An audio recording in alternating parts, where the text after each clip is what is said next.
The phrase, as within, so without, has been in the front of my mind for years, but it changed lately, and when it did, something major changed in me.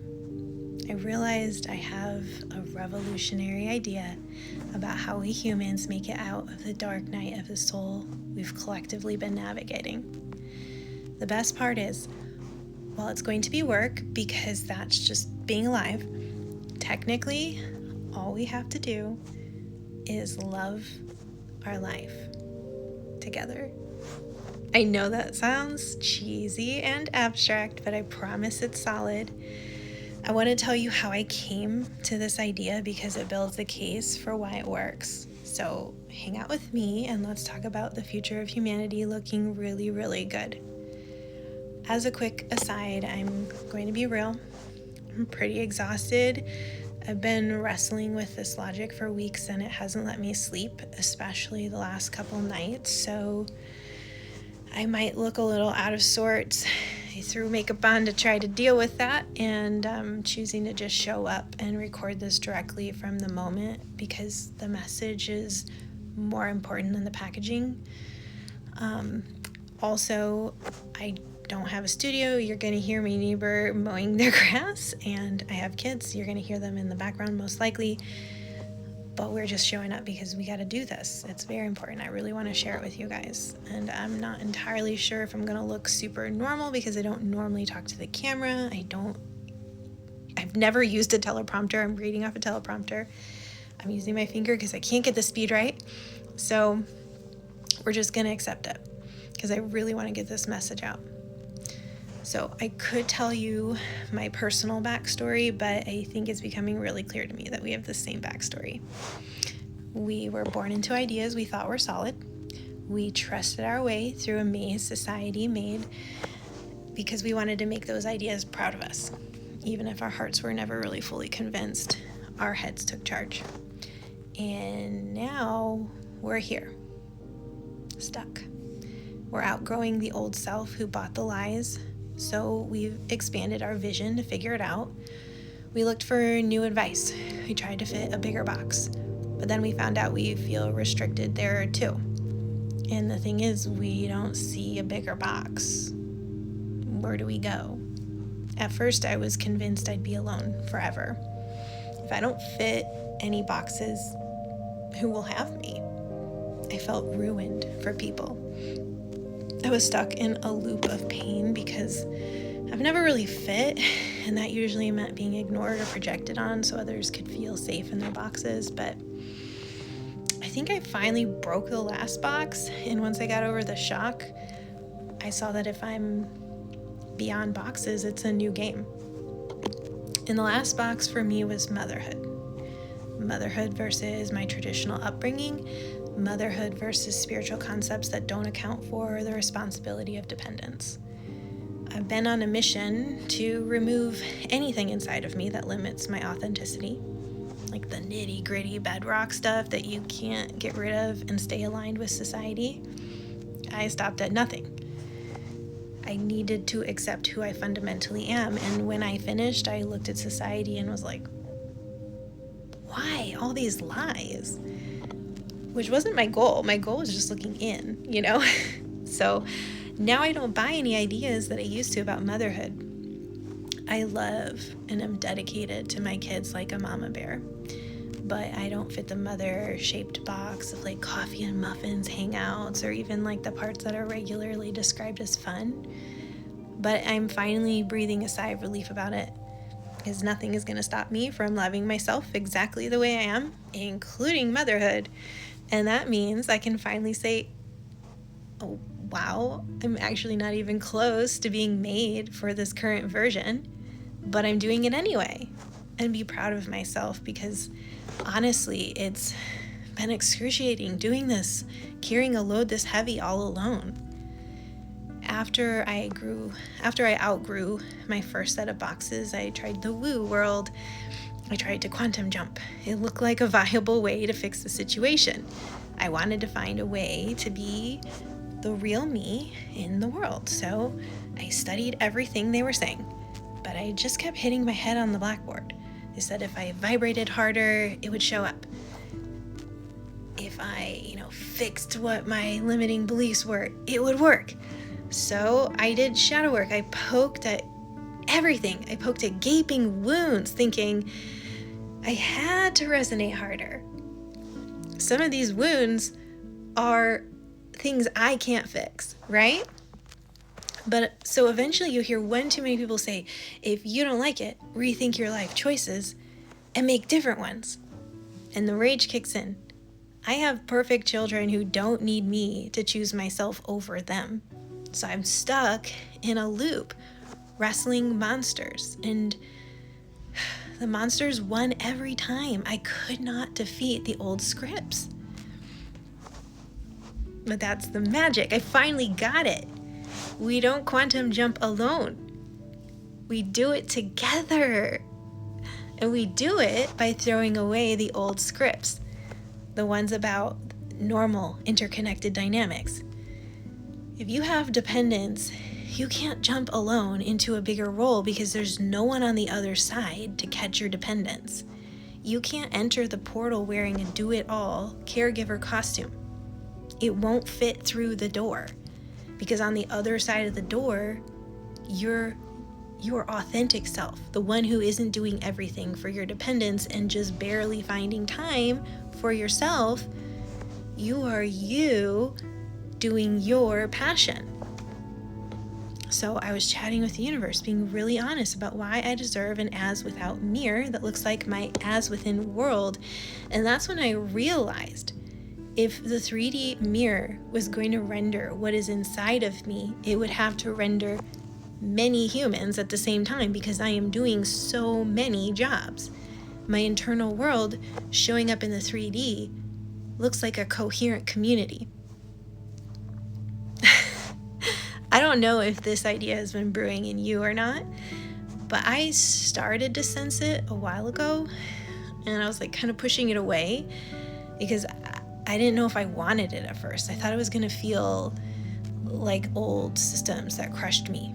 I didn't think I could get back into a box again to find support. I never wanted to get back into a box again. So I was trying to figure it out, and I went back inward to check. Back into that washing machine of wrestling with shadows and wounds and dreams and society. And guys, I'm physically beat up from it. It's like work, right? So finally, I got enough old nonsense kicked out of me that I was like, oh,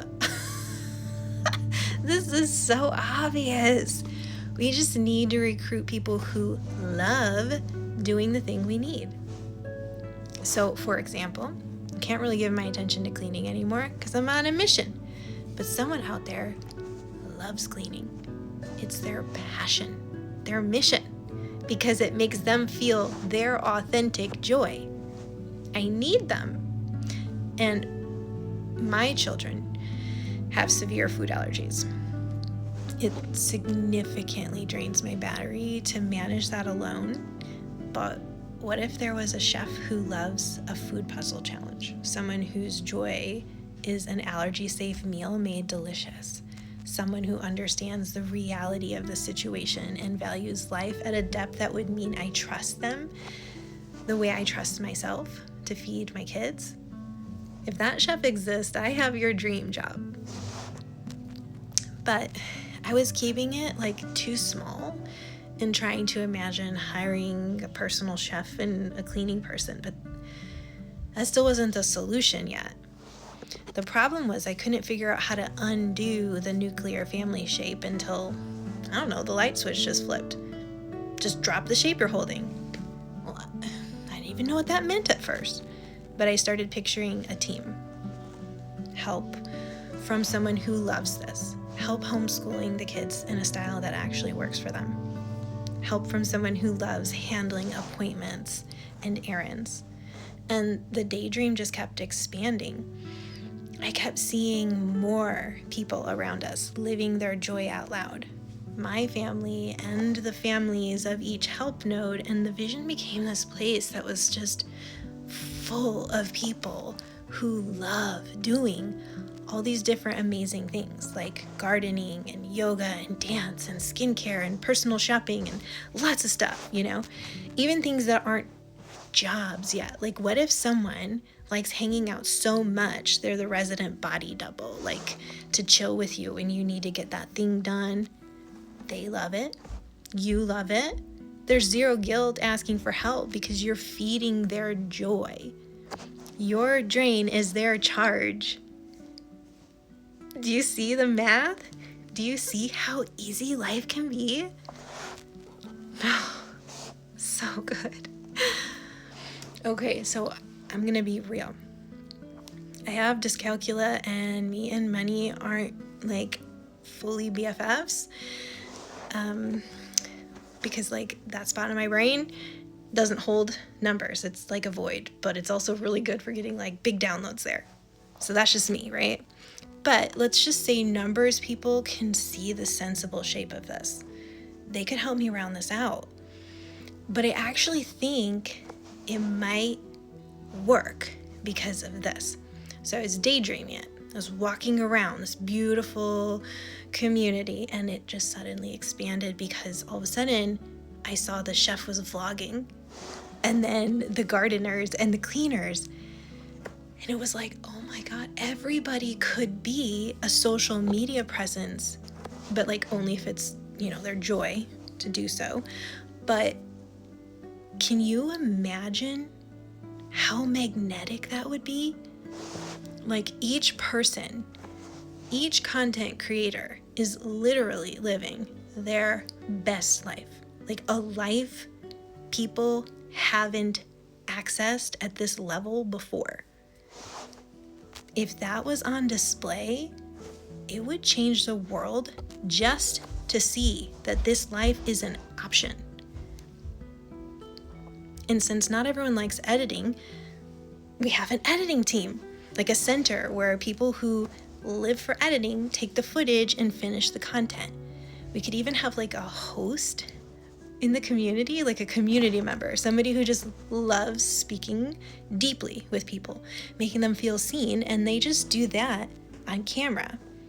It's like a cross between the news, social media, and reality TV, but for Coherence. I mean, we could have like individuals' channels and then like the community's channel, we could blur out children for privacy. We could protect those who don't want to be on the screen, but it would be literally the most magnetic thing I can imagine. So the hard part for me is logistics. I'm the ideas shape. My personality is like made of chasing logical squirrels through mental forest until I find something world-changing. I need a team to get those ideas into the 3D. I need people who are great at the paperwork and the logistics and the stuff that suffocates me. But there are people who love that stuff, right? So with all of my mental squirrels I've been chasing my whole life, I've become someone who can read people and systems like code. I see neurodivergence not as a deficiency, but a specialized hardware for pattern recognition. Like I can look at a broken social structure or like certain medical hurdles and see the glitch and the logic that others miss. I'm here to reframe these disabilities into what they really are, which is specialized roles and just naming things what they're made to be. I'm also what I've been calling a structural code translator, because I look for the sanity in the woo. I think it's real, but that it's unlabeled. And so I treat it with the same rigor as like science, so I can ground the stuff into reality, the same as gravity. So I say I'm interested in science plus, like taking those wild downloads I get and turning them into tangible inventions or medical improvements that the factory setting world isn't really ready for yet. I'm also a fan of Jesus, who wants to strip back what Rome did to his message to find the actual logic beneath it. I think everything from history to psychology is a meta layer of the same story. I've also spent years studying the structural properties of astrology. I really particularly like Vedic astrology, not for horoscopes exactly, although I do enjoy personalities and things like that. But more for team building. Like, I see charts as almost like a combination lock to help us vet each other and ensure like my empty spots are filled by your natural genius. But I have a lot of ideas with astrology. I'm even deep diving into the history of music, how like marching beats were used to disconnect us from our bodies, and how we can find the math of emotions that lead us back to ourselves. Basically, I just have ideas pouring out of my pores. I'm a perpetual motion machine of innovation, and I just need a team to catch the squirrels with me. So that's me. And for full authentic disclosure, my soul says I'm moving toward the vicinity of Saanich Peninsula, British Columbia. I've never been there, but I feel it. I feel it calling to me. I was born and have always lived in the American Midwest, surrounded by corn and soy fields, which has its own beauty, but my genetic lineage is from Montana, and my soul remembers mountains. It breathes differently when I'm near them. And my childhood heart remembers the bliss of Lake Michigan and the pines lining the beach. And British Columbia is where those sensations meet. And its climate also would mean that my husband could grow the fruit trees that he loves. So I feel wild being so specific and making this video. It is definitely me being bolder than I have ever been. But I'm trying to accept the authentic me. And so, I don't know how to make this happen. But if this video works, then people who love logistics could help me to get there, and to help all these other people to get there. And you can help other people too. Like, have nothing to do with me. I just really want this idea to get out to people. I don't have every detail ironed out. I know there are a lot of issues that would arise that we'd have to like figure out, and I haven't even started looking at it yet, but I wanted to send out this SOS because the system is failing everyone, but it's really failing those of us who see the code and those of us who are like physically specialized for tasks and struggle to do it all alone. So instead of trying to quantum jump by myself, I'm asking you all to rise with me. I'm really hoping this resonates into the hands of people who can literally interact with me and my vision. And so my email is in the page description. But this is a model anyone can take. You can find the location your heart calls you to and build a station there. We can create sovereign node stations all around the planet. That has got to be good for helping Earth shift towards unity consciousness. I hope you guys are hearing me. I hope this has reached your ears because this is earth-shatteringly good. I have been stuck behind the algorithm so far. So please tell me if you are hearing me. If this resonates, let me know. Even if you aren't ready to do it yet, just let me know in the comments if you think it sounds like a plan that could work. It would give me so much hope to hear that you see it too, because this really is the way forward. I could break it down more in the future, but this solves so many problems. And this could be the thing that literally changes everything. So I love you all. Thank you for being exactly who you are. I hope to continue resonating with you here or in person. But until next time.